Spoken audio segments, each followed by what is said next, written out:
What's up, Gromies? Welcome back to AROYA Office Hours, episode 143. Your source for free cannabis cultivation education. I'm your host, joined by our Director of Applied Technology, Jason Van Leuven, and a member of our customer support team, Pete Steiner. Also today, we've got something special brewing. We've been joined by Jeff Hegyi from Xotic Brandz in Detroit. We're diving deep into some hot topics that are going to save you some money and increase your yields.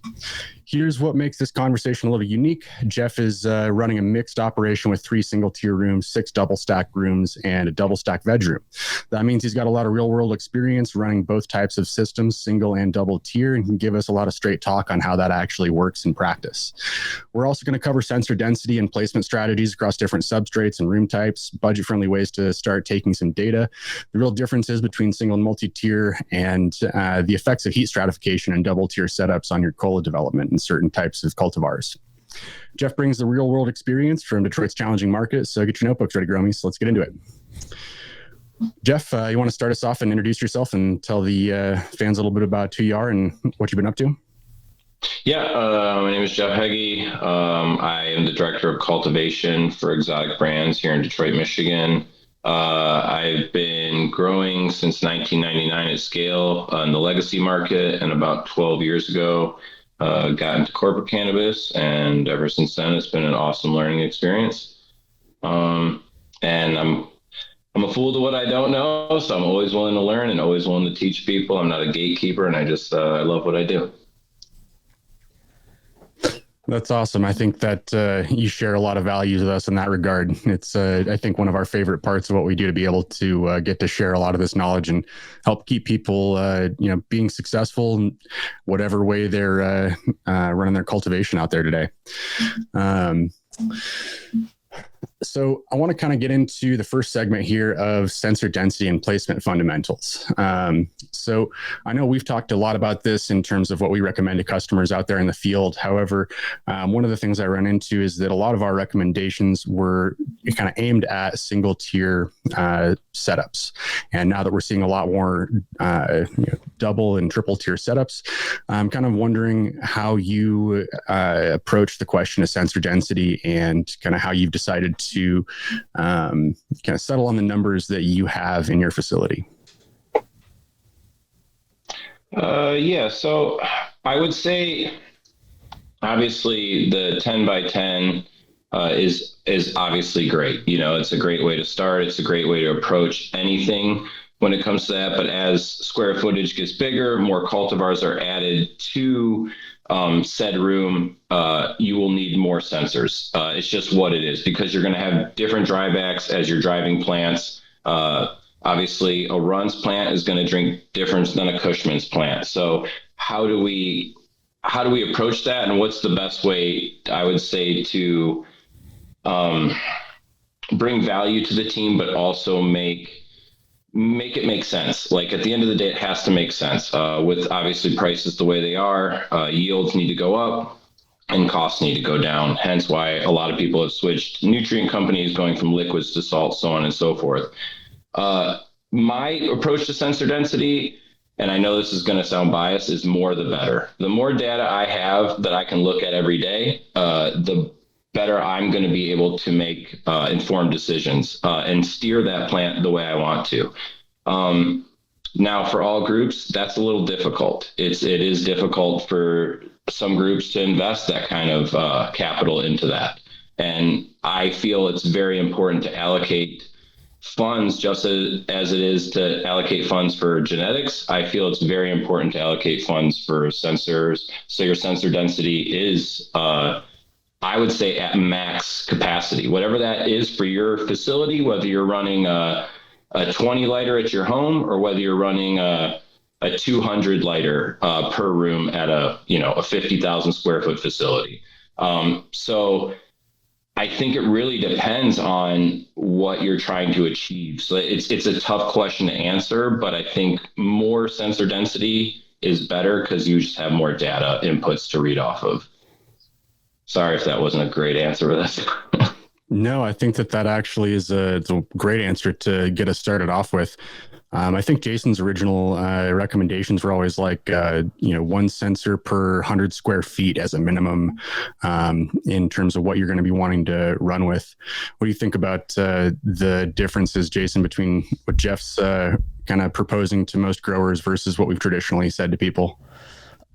Yeah, maybe Jeff will walk us through kind of a breakdown of how he's got one of those rooms set up. Square footage wise, how many strains he's running in there, irrigation zones, and then how those sensors are allocated as well. Yeah, sure. So we have some rooms that are single tier. The single tier rooms, we're running about 4 cultivars.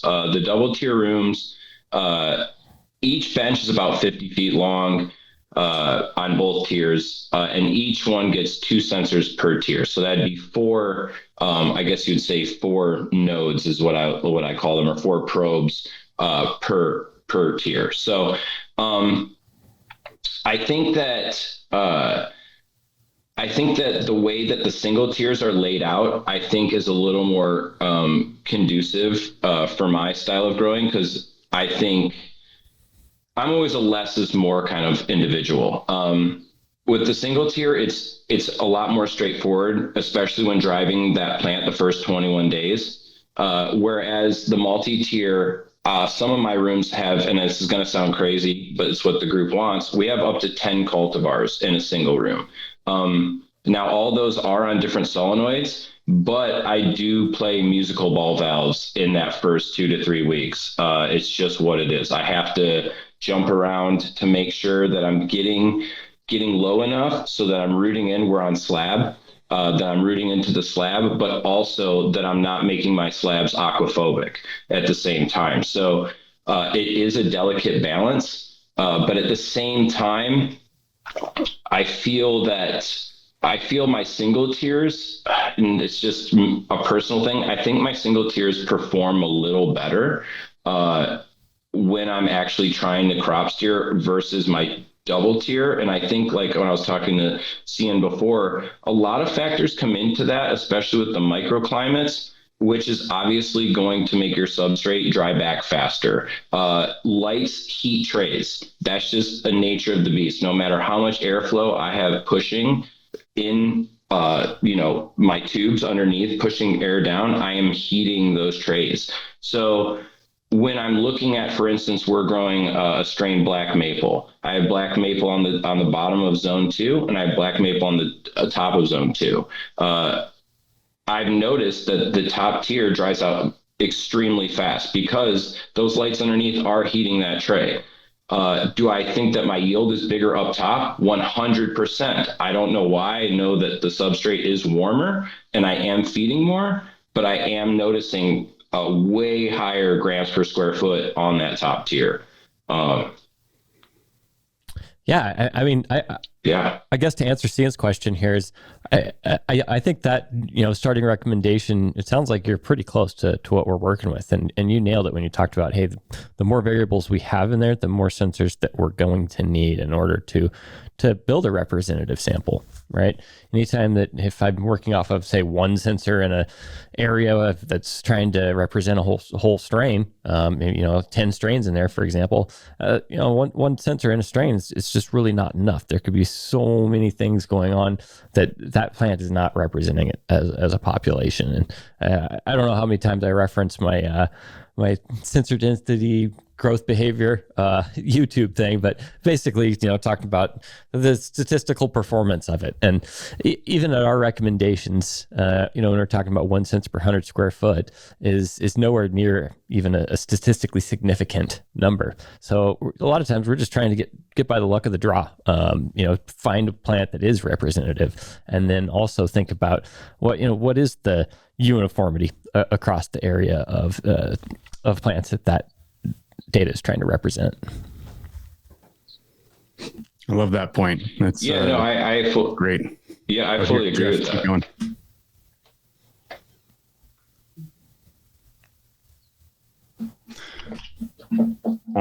So I think one of the things that's really kind of important about that is that you're adapting the needs of how many sensors you're putting in play to how many cultivars you're running at any one given time. And it seems like it's not just relative to square footage for you, but also relative to, like Jason said, the amount of variables that you are encountering in the room, whether that's going to be variables with the way that your substrate is drying back, or variables with the way that your temperature and humidity is stratified across those double stack rooms. And I think it's important to remember that, a lot of times we give these rules of thumb, and they are just that, right? If you encounter a situation where you end up adding more variables to your room, like Jason was saying, you end up running a few more sensors to be able to quantify those variables. And I think also it's important to note that, like Jason said, we are looking for kind of the best possible representation, right? And sometimes that takes a little bit of care and understanding of where you're placing those sensors and being really consistent with how you're placing those sensors as well to be able to get good results out of them. Yeah, and then Cian, and also too. I'm sorry. Go ahead, Jason. I was just gonna bring up the climate stratification, using multiple climate stations, always at least having one per tier, right? Even if I'm in a super small room, say I'm at 200 square foot or something like that, if I'm running 2 tiers, then I need at least 2 climate sensors. At 3 tiers, I need 3 climate sensors. I'm glad you did bring up the root zone heating as well, because one of the data points from the substrate sensors is that temperature as well. So probably pretty cool to be looking at that stratification as far as, all right, is there a difference in environmental temperatures? Almost always is when we're on a vertically multi-tier. And then what's the stratification in substrate temperatures as well? Yeah, 100%. And I run redundant sensors. So we obviously run AROYA climate stations. We run one on the top, one on the bottom of all of our 2-tier rooms. And we run rhythm as well for our fertigation and for our environmental. So I'm running not only that, but I'm running rhythm. And then we have these other they're like just this little green puck. And so I'm running three different sensors, and I just want to see where my happy spot is. Like that's what I call it, because AROYA will say one thing, and I love AROYA because they're aspirated sensors. They're great. And then I have other sensors that aren't, but I want to see where is that balance? Where is my happy medium? If AROYA is saying that right now it's 65% relative humidity at 72 degrees, well, what's rhythm saying? And where is my happy medium in weeks 1, 2, 3, and so on? And I think that it goes back to the sensor density. The more data I have, whether it has to do with water content, anything to do with airflow, whether I'm using, a rhythm product, whether I'm using an AROYA product, whether I'm using any product, TrolMaster product, having the more data that I can have and I can look at on a daily basis is going to give me the tools that I can therefore steer that crop or that garden, depending on how you want to look at it. The old school that I used to do is still in my brain and in my heart, but I have to expand and learn with the times, just like any good cultivator would do. And that brings up something that I've always found as a challenge, and that is, how do I analyze dynamic offsets, right? And so if I am using multiple sensors, depending on the conditions in the room, that offset may not be constant, right? So during lights on, if got 2 or 3 sensor systems in there, and they say, okay, well, I'm plus 5% humidity during lights on, and X other conditions. Well, lights off, maybe it only has a plus 2% humidity on there. And kind of interested in your thoughts on one, how do you analyze that? And then how do you use the data like that?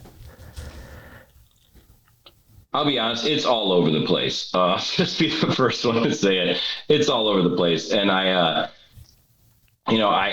think honestly, I think the AROYA sensors, the climate station, the aspirated sensors are my best readings. And it's not me being biased. It's me seeing this data come in. I think a lot of it comes down and I hate to say it, it comes down to guesswork. For the first couple of weeks when I'm learning when we first started this facility, it was like, hey, this is reading at night. This one's reading a 5% difference in relative humidity than this one. Where does it really lie?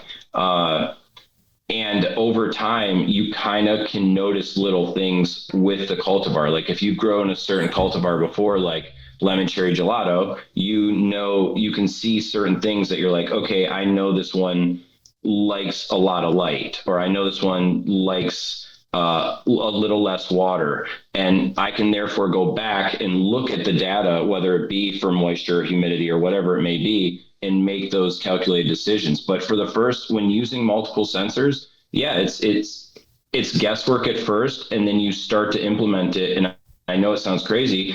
I implemented a degree at a time, and I implemented 1% at a time, because that's usually, I find, where the turn is. If I'm like, oh, I'm going to look at my data and I'm going to adjust it 5%, or I'm going to, turn the lights down 10%, and I'm going with these big gaps, I'm not actually getting the data I want. But when I go 1% by 1%, I know when that thing turns. And I always go back to what you guys said a long time ago. It's the Ferrari versus the semi truck. If I'm going really fast and I turn that wheel super hard, 15 or 20 degrees, I'm going to wreck that car. But if I just turn it 1%, I'm still on the road. Yeah, I can make that steer, and if it's wrong, I can steer it back pretty fast. As where if I do big adjustments or big maneuvers, it's regardless of the substrate I'm in, or the the PPFD or my relative humidity or any of those things, it's harder to turn back. It is way harder. So I go very little increments, and that's how I apply that data. Are you meaning to tell me you can't unherm the room after you grew it too warm? Well, I don't want to say it, but they make products out there that claim they can do that. I've never had to use them, but there are products. Questions from our list while Jeff gets back and sorted. I know one of the questions on the list was what's the expected lifespan of the Teros 12 sensor? And this one kind of spoke to me because and I was telling Jeff this earlier. I started using, actually the predecessor to the Teros 12 is the GS3, and that was back in 2017, I believe. And then the Teros 12 came out, well, within about a year of me starting to use those GS3s, and I'm pretty sure I've got sensors that still work. So, we're running on 7-8 years of those Teros 12s, and they're very robust electronic. They're epoxy potted in I believe it's an ASA plastic housing.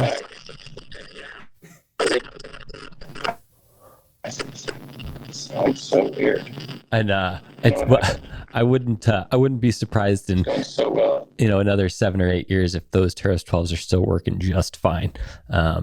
So yeah, anticipated lifespan, I don't know. It's going to be a lot. It's all solid state electronics in there. The stainless steel prongs. The hardest part really probably just not cutting the wires on them, and making sure whatever they're connected to is as robust as they are. So not a great answer there as far as exactly, but it wouldn't surprise me at all to see them going 15, 20 years without an issue. They'll probably go longer. The other thing I might add is just be careful about handling those units, because sometimes if you drop them on the flood tray, you can end up with kind of bent tips on those prongs, which can sometimes skew the readings. So just be mindful about that. Yeah, that's a great point, Pete. I always liked keeping the little foam that came shipped on the prongs itself. It's a great way to keep those safe and not stab yourself. I think anyone that's been around a Teros 12 or Teros 1 or lots of them have probably understood how sharp those prongs are. So, kind of twofold as far as putting those back on when you're not using them or when you're flipping rooms is one, protecting the sensor, and then, also protecting the staff that's working with those sensors. Well, not sure if Jeff's audio is working quite yet, but let's jump and take one more question while we are in the midst of that. I know we had one that was requested we go over today that is kind of an interesting one. This comes from our friend Trichome Valley on Instagram. It says, so I've got a vetted cut of Death Bubba. When I grow it or any other gas/OG type strain, it always comes out musty and earthy instead of gassy, and the nugs get more pointed instead of being more round. Usually I'm at around 800 ppfd, nothing overly high. This last round, I only grew one plant of it to try and learn it a little bit better. My flower room was already packed, so I had it off to the side getting about 300 to 400 ppfd indirect light from 1000 watt HPS. I only watered it to run off once, and it had it says 17 EC. I'm wondering about if that's a runoff number or got to be, right?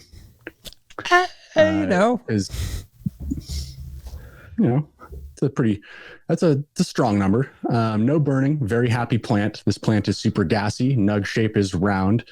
Just didn't see the yield. So what am I doing wrong? How am I able to put these strains under more intense light and get the same gassy results that I'm actually after? Yeah. So, obviously a couple things here. It sounds like a number of variables that have changed amongst those circumstances. I don't necessarily know that we can pinpoint and exactly say, which one of them caused it, but we can lead into this with a little bit of science and think about how do plants behave in those different conditions. And, traditionally speaking, when we are at lower light levels, we would more expect it to be, a little bit stretchier type of plant, right? We're seeing some, apical dominance happen, and when we don't have as much light as that plant can take, a lot of times it's trying to grow vertically. We can see a little bit of that foxtailing that it sounds like he was experiencing under the higher light levels, right? So kind of counterintuitive there. But if maybe that EC level was significantly high, we know that reducing the osmotic differential by having a high EC in the substrate can definitely combat a lot of the stretching that we see. And that's why we do generative stacking in the early stages of flowering. So what my approach would be is probably try and get a high EC in a little bit more light levels. And then we could also think about, is it possibly some of the filtered spectrum, what exact amounts of light is that plant getting? Spectrum has a pretty large role in the flavonoid and cannabinoid profiles of the plant. So anything that's producing, or working off a secondary metabolite, those are some of those complex notes that we're going to be smelling in there. So I think about, all right, well, is it related to that? Is it related to the substrate EC? And I would expect that, if you narrow down what variable it was, you can get greater yields out of it by being able to grow it in the higher light levels. Making sure you got CO2 levels correct as well. When we think about photosynthesis, or CO2 plus water catalyzed by light, right? So anytime that we are trying to optimize plant growth, we need to have matching levels of CO2, and light. And by matching, I mean, one's not limiting that plant growth. So that's kind of probably where I would go to approach it. And then, regarding that 17 EC, if that is the runoff number, then that's definitely way off there. If it's a substrate number and you have time series data, if we were peaking at 17, that's definitely higher than most of where we start with, but certain strains are super hungry. And then also, we would probably see that EC drop significantly when you do irrigate, right? So if we were hitting peaks at 17 right before irrigation, when we irrigate, is it going to drop down to 7, 9, 10. And that's one of the huge advantages of root zone time series data is we kind of get an idea of, what is the dynamics happening with that EC. And obviously, sometimes when we have significant dynamics like that, it's a very generative type of queue. And that might explain the more round buds as well. Jason, can you hear me? I'm back. Yeah, you sound great. Beautiful. So there we go. I'm back. I don't know what happened, boys. I'm sorry about that, gentlemen. All good. Back and better than ever. This one comes in from one of our Instagram friends, Daniel Rabago. He says, with crop steering, is it possible to overbulk? Would getting the buds to swell up more in your ripening phase, I'm guessing he's saying, lead to mold issues in the dry room? Well, personally, from my experience, it doesn't necessarily just lead to mold issues in the dry room, depending on when that happens, and just how much plant mass you end up gathering in your room. What do you think, Jason? Yeah, I actually know a few cultivators that had to find new jobs after they overbulked their rooms. So the answer is absolutely, you 100% overbulk things. Typically, you're going to see a reduced quality if we end up overbulking. And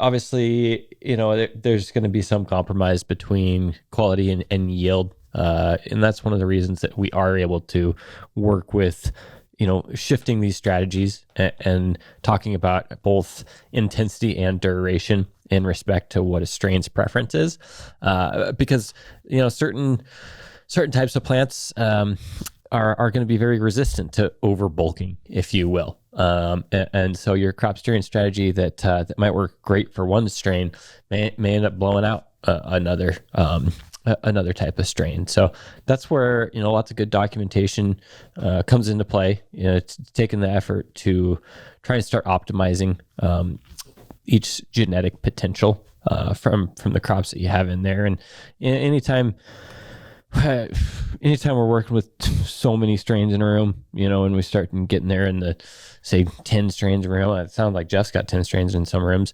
We got to start trying to average out things, right? We got to start grouping plants that behave similarly, things that as far as environmental factors especially, we got to work with those. And then I think one of the things that we used to talk a little bit on the show as well is if we do have limitations to uniformity, say because of 10 strains in a room, and maybe we're on triple stack, which Jeff was in here so he could chat about this. But let's put plants where they're going to grow best. I used to do it in the greenhouses where certain plants that didn't mind being cold, I'd put them up towards the vent, and some strains that grew better in the warmer temperatures would put them back at the greenhouse towards the exhausts. And I think in a triple stack, I think he was talking about that maple strain that grew better with the warmer substrate. Well, was that the only variable? Maybe it would be best to get all of that strain up on the second tier, and that's where you got to kind of work with what you have. And so if you have some variation and you have a lot of different genetics, let's just try to work with them and make the best of things. I think that's a great point. And then, the other thing I keep seeing too with some people who have adapted rooms, let's say from an HPS setup to an LED setup, or from a single tier LED to a double tier LED, is the increase in your HVAC that is going to be necessary to be able to finish out a larger amount of plant mass if you do bulk that to a greater extent. I've definitely, like Jason said, known some cultivators who have had to find new jobs over things like that, and or have found themselves ripping down large sections of rooms earlier than they would have preferred to, just so that they were able to decrease the plant mass in their rooms sufficiently to be able to finish out the remaining strains that were still doing well and hadn't had any mold propagate. So, it's definitely possible to outstrip your room's capacity. And it's definitely possible to overbulk your plants and to kind of push the bulking phase a little too far. But there are multiple different ways that you can wind up finding yourself with a mold problem in those last couple of weeks or into your drying curing phase when you are pushing those plants to try and get the most plant mass you can out of them without any thought towards what that's going to do to your quality or your ability to get that product to market. And just to piggyback off that, Cian, having been a post-harvest manager for a number of years, just ensure that you got proper airflow going on in that dry space as well. Proper I'm back. Can you guys hear me? Yeah, we can. I was going to say, because I got to hear all of that this time, which is actually really good. I got to hear all of that. I would say, and being a post-harvest manager, as you were saying, it does take eyes and hands on the product every day. Like, you have to go in there and check it. No matter, like, the best thing they say you can grow the best cannabis and you can ruin it in the 9 to 12 days you dry it. You know what I mean? And then it's just the nature of the beast. I think that airflow is a huge thing, but I also, just with anything, we can have all the sensors, we can have, I guess, all the tools at our disposal, but without actually hands and eyes on plants every day, all this stuff, it's just tools at that point. You still need to be in there. You still need to go, hey, this is doing this. This is driving this way and this is driving that way. What are we trying to achieve? And I think at the end of the day, I think it's really about sitting down with your group and your core people and figuring out what you're trying to achieve in said space, whether that be in the veg room, clone room, post-harvest, wherever you're at, even all the way down to packaging. I think it's really, really big. And where does certain things, I have a big cross-contamination, bloodborne pathogen background. So it does come for me. I'm a big cross-contamination guy. Like you guys were speaking of, like molds and botrytis and things like that. Where can we limit those variables where those things would come into play? Is it better hand washing? Do we have somebody on the crew that likes to take cigarette breaks? So now we're worried about tobacco mosaic. Are they washing their hands? Are they gloving up when they come back in from lunch? All those little nuances really matter when it comes down to scale cultivation. 100%. Vectors for disease and any sort of pathogen like that are going to be one of the big areas that you can look at to limit potential formations of things like botrytis and different bud rots.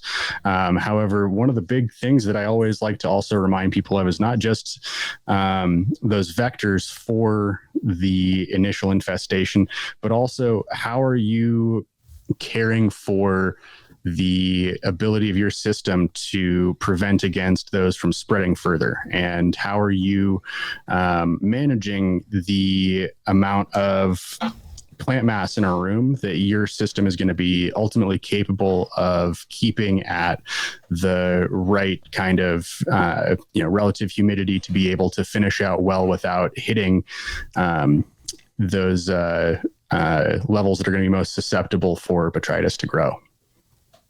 Sure. Yeah, I'm a big fan of chlorine dioxide gas, both fast release and extended release. I know a lot of people are afraid to run extended release inside when there's plants in there, but I personally never had a problem with it. I know that when we do run fast release, we do shut off all of our HVAC. We don't shut it off completely. We run it for 2 hours with the chlorine dioxide gas, and then we shut it off because it is harmful to units. I've talked to a couple different manufacturers about that and the longevity of your equipment while running chlorine dioxide gas. But some things, it's kind of like wear and tear on the equipment versus failed tests or, cross-contamination. And some things are just kind of inherent with our job, with our career. I agree with that. I'm a huge fan of chlorine dioxide gas myself, but there is, you've never seen metal parts corrode so fast. It's true. Yeah, that's what I say. It's true. It's It's it's in the name for a reason. You know what I mean? It's a dioxide gas. It's oxide, it's going to oxidize things. It's what it is. It as much as it even is in the name, it's surprising watching that sometimes. Just, you break a casing open on some electronics and you're like, whoa, that got aggressive. Yeah, it definitely does. Well, I want to keep us jumping along the schedule for today. So one of the last things I wanted to go through with you, Jeff, was kind of, and we were going through it a little bit in this last question, but the stratification that you see in those rooms and how that affects, different choices that you're making with cultivar placement. For example, the I forget what that was. Was it maple? Black maple, yeah. Black maple that's up on that top layer that's doing better with the heat from below. Like Jason said, it'd be interesting to find out what the results were if you moved that whole cultivar up to the top level. But in general, how do you make choices when you are looking at two different cultivars and trying to figure out, for maybe your first time running them, where you're going to decide to go and run them? And then for the second time you go, or if you're going to call an audible and push it up to the second level when it was on the first, why and how are you making those decisions? Sure. Yeah. To be honest, if on a perfect day, I like to run it in a single tier. It's just, there's more control. I don't have to deal as much with substrate heat coming from the bottom. That's ideal. Also too, I do base it on the stretch. The veg is very important, but once you kind of get your veg on lockdown and that 12 to 16 day period, I'm going to get a plant that's anywhere from 12 to 16 inches, being topped once, having nice lateral branches. I really like to see what it does in the first 21 days. I've had strains that are very slow veggers, but as soon as I put them into flower, they're tripling to quadrupling their height. They're getting extremely tall, extremely fast. So I think how I make those decisions is when I'm forced to put them in a 2-tier system. Sometimes I am doing low stress training or scrogging. Just I have to. We get 14 to 16 days in. We got 3 trellis nets going, and they're pushing past that, and I know they're not stopping. Just based on seeing bud formation and the way they're stacking, it's a split second decision where I'm like, hey guys, we got to get in there today, and we're gonna have to scrog these plants. It's just part of it. Once I've ran it, usually 1 or 2 times, depending on where it is in the room, I can make a better decision on where that's going to go. We have a weekend at Gary's that no matter how I could take it from the clone and put it right in a 4x4 GR10 on a unislab and throw it in there, and that thing's going to touch the lights. It doesn't matter. It could literally be this tall, and that thing's just going to just run. But then I can have a Cushman's plant that I could veg, or when people were doing the Mac 1s, as we all know, Mac 1 liked to take its sweet time vegging. It didn't like to veg fast, but then when it stayed short and bushy. So it's really more of like eyes on the prize is how I like to put it. Is if I get to see it and I get to, I guess, it's like me, like I was saying, I get to touch that plant every day. I can see, okay, this thing likes to have a lot of lateral branches, or this thing likes to have extremely long node spacing. If I see extremely long node spacing in the first 21 days, I'm going to put my bottom dollar that it's going to be a stretcher and it's going to want to touch the lights. So it's really about just seeing what that cultivar does. And also now too, as you guys know, a lot of the times cultivars we get, if you're not popping it from seed, even if you're getting it from tissue culture, what they say sometimes isn't what it is. I hate to be that guy, but it's like, this is this. And you're like, oh, sick, I've grown that before. And sure, it might be close, but that phenotype's just a little bit different. It had this much more of this lineage compared to this lineage. So it wants to do this technique a little different than this one wanted to do this technique, so I think it's all subjective at the end of the day. It's very tough unless you grow it. And then also too, or if you can have someone that has grown that specific one, like if you are getting your tissue cultures from a verified lab and you know that the person in that lab has grown this cultivar, a lot of those notes coming from those breeders are so important. And I think a lot of the time people are like, oh, no, I got it. The more stuff people can give me, the better. If you've grown it 3,000 times, tell me what you love about it. Tell me what you don't like about it, because I'm going to take all that in and just use that to my advantage. I think one of the funny anecdotes, and I ran into this when I was cultivating as well, is a lot of times we abbreviate strains with, just like two things. And it's like, all right, well, is that Granddaddy Purple or is that Gary Payton? We'll know when it grows. Exactly. That's the thing. It's like, how do we, how do I approach those situations? I think, honestly, the first round, everybody always says when you're in a new facility or you're a brand new cultivator, your first round is always going to be your best round. It's repeated rounds. And what do you do with that data? I don't say anybody, but a lot of people can grow amazing cannabis the first time. They'll knock it out of the park. But then what do you see when they're repeating that process? Do you see them going up with yield in grams per square foot? Do you see them going down? Do you see them leveling out? And what changes, like Jason was saying, are made to, I guess, to make those educated decisions? Like he just brought up a valid point. Going forward, I'm going to literally, that black maple's going on one row and it's going to go up top for a round, and then we're going to put it down low for a round, and it's not going to go, back and forth, because those are like little things that I may end up pulling an extra 15 grams a square foot. And that's huge. You know what I mean? Just by tweaking it a little bit. Yeah. And usually growers that we're working with are seeing increases in yields. Maybe it's because we're getting lucky working with them. I don't know.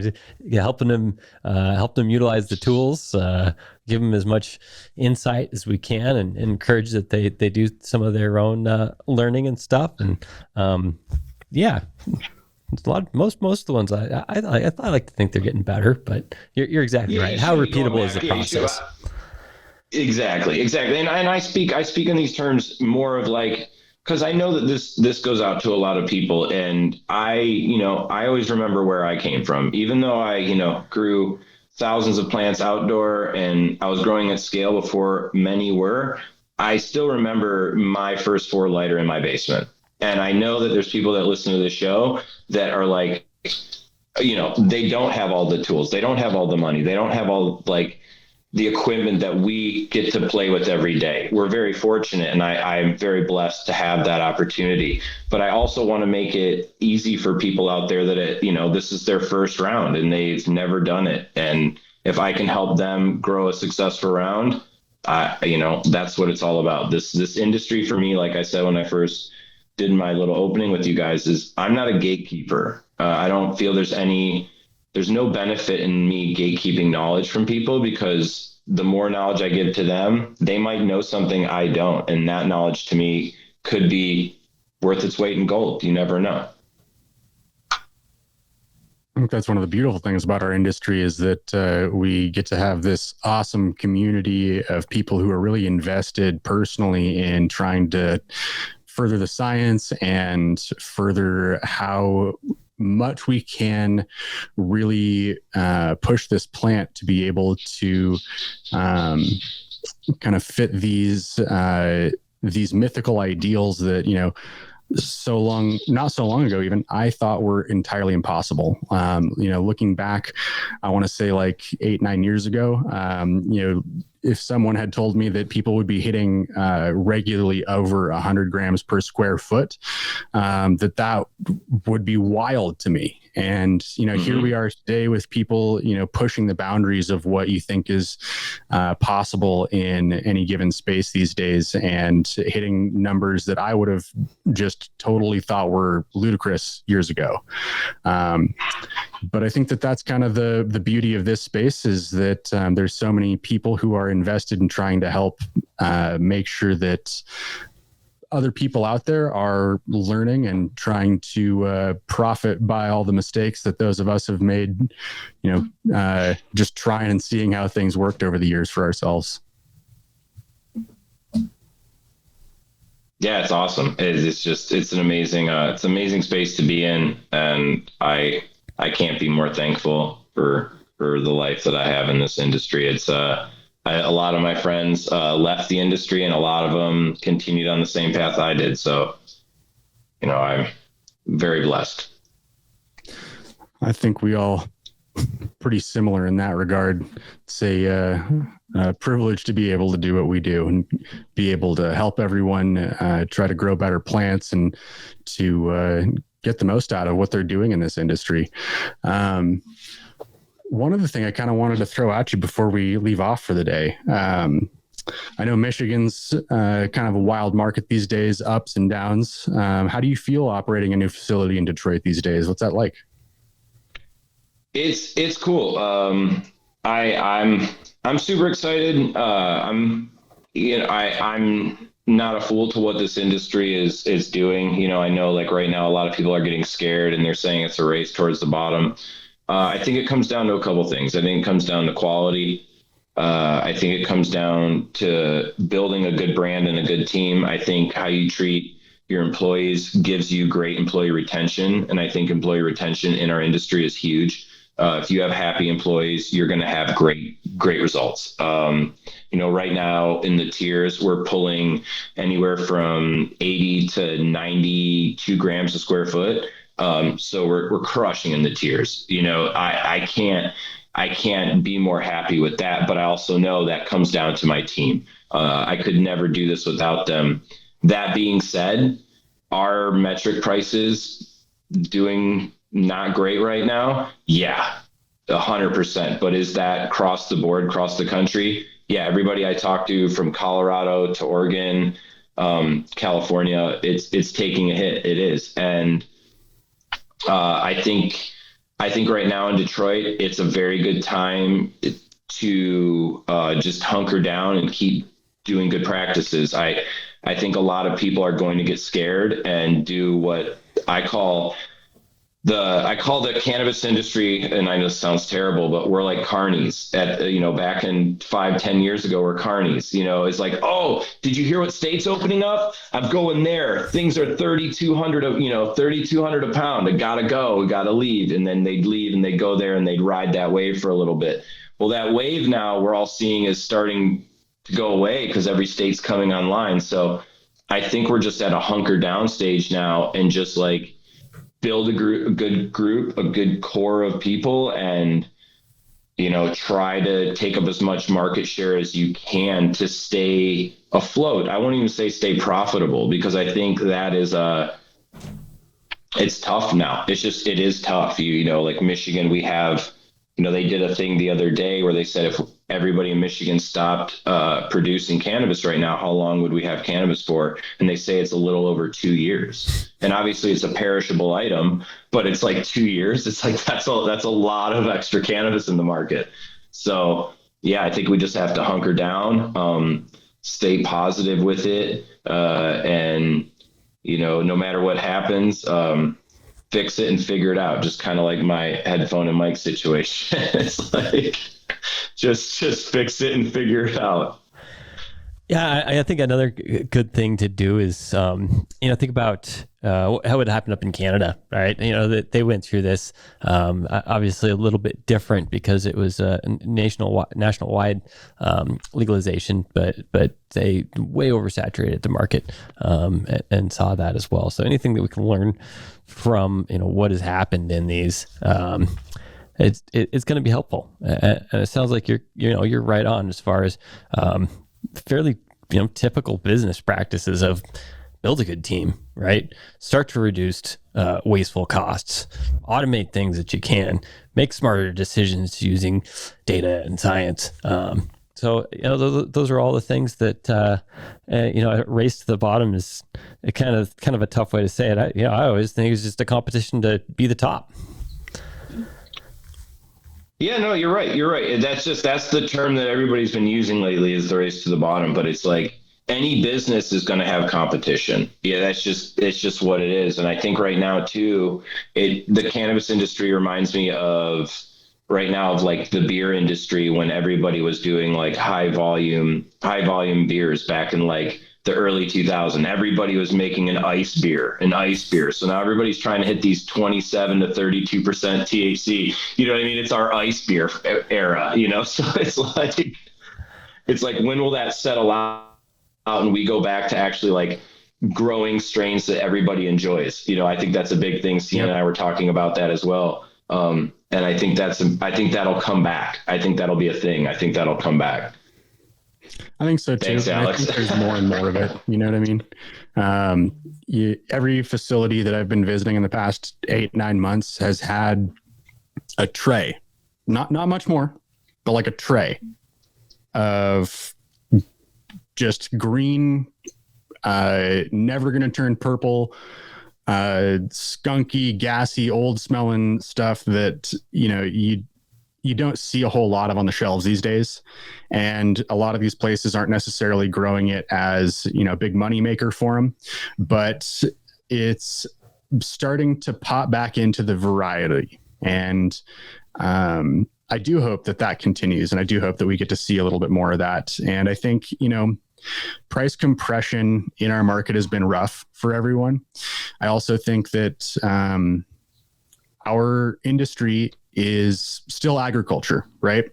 And in a big way, agriculture in the US has been under a trajectory of consolidation for a long time before cannabis has started to really come into the scene. And so I also think that, you know, our market is also following a pretty straightforward trajectory that the larger ag market is following.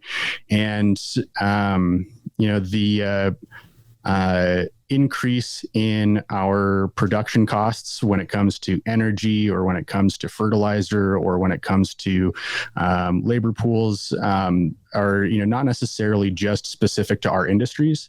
And I think it's also important to remember that while cannabis does feel like it is unique in some ways in how intense the price swings have been in the last 5 years, it's also important to remember that we're part of a larger trend that has been well established in agriculture in the US for a long time now, where as you know, some of these smaller farms get up and off the ground and start to expand, they are oftentimes quickly absorbed into ownership consolidation schemes that end up you know, shortening the profitability for a lot of those smaller operations, because as the larger, let's say, more cost-efficient operations come online, that just pressures the rest of the market.